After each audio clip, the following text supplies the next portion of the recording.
1947 میں آج کی رات 27 کو پاکستان بنا تھا۔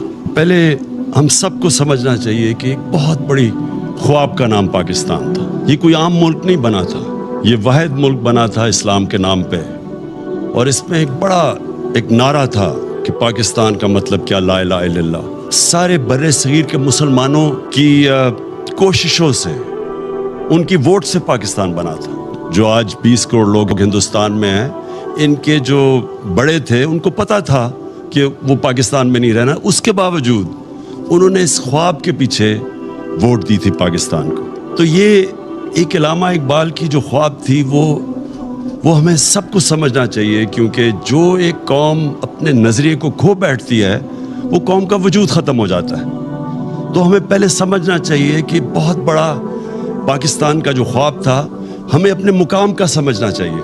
تو آج اس عبادت کی رات میں سب سے آپ سے چاہوں گا کہ آپ دعا کریں پاکستان کے لیے، کہ ہم اس خواب کی طرف جائیں جو بدقسمتی سے ابھی تک ہم نہیں جا سکے۔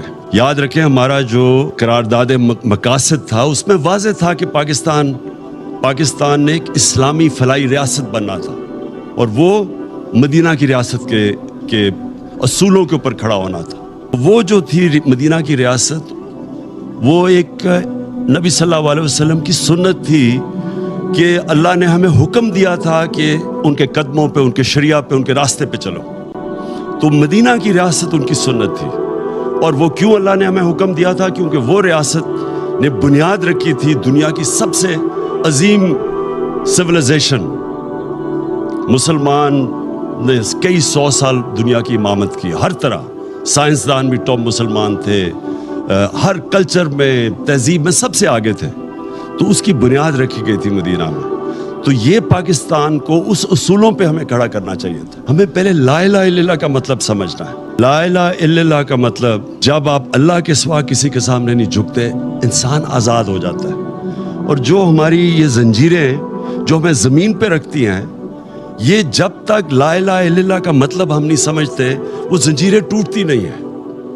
تو ایک انسان اپنے پورے مقام پہ نہیں پہنچ سکتا۔ سب سے بڑی زنجیر ہے خوف کی زنجیر، موت کا ڈر کہ جی مجھے کوئی ذلیل کر دے گا۔ اللہ نے اپنے ہاتھ میں ذلت رکھی ہوئی ہے۔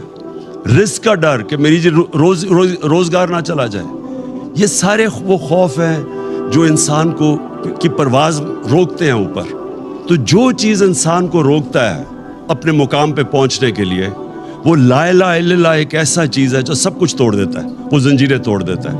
وہ جو ہم نے بننا تھا، اس راستے پہ ہم پھر واپس جائیں۔ جو ہم بدقسمتی سے اپنا راستہ کھو بیٹھے، اور ہم اپنے وہ جو پوٹینشل اللہ نے جو ہمیں طاقت دی ہوئی ہے، جب اس نے کہا میں تمہیں اشرف المخلوقات بنایا ہے، سب سے عظیم مخلوق، انسان فرشتوں سے بھی اوپر چلا جاتا ہے لیکن گرتا ہے تو جانوروں سے بھی نیچے چلا جاتا ہے۔ تو ہم کچھ بھی بن سکتے ہیں، ہم زمین پہ چونٹیوں کی طرح بھی جا سکتے ہیں، اور ہم پھر فرشتوں سے بھی اوپر جا سکتے ہیں۔ یہ ہمارے اوپر ہے، اور یہ تب ہم سمجھیں گے کہ ہم کتنا اوپر جا سکتے ہیں جب ہم لا الہ الا اللہ کا مطلب سمجھ جائیں اور وہ ہمارے دلوں میں آ جائے۔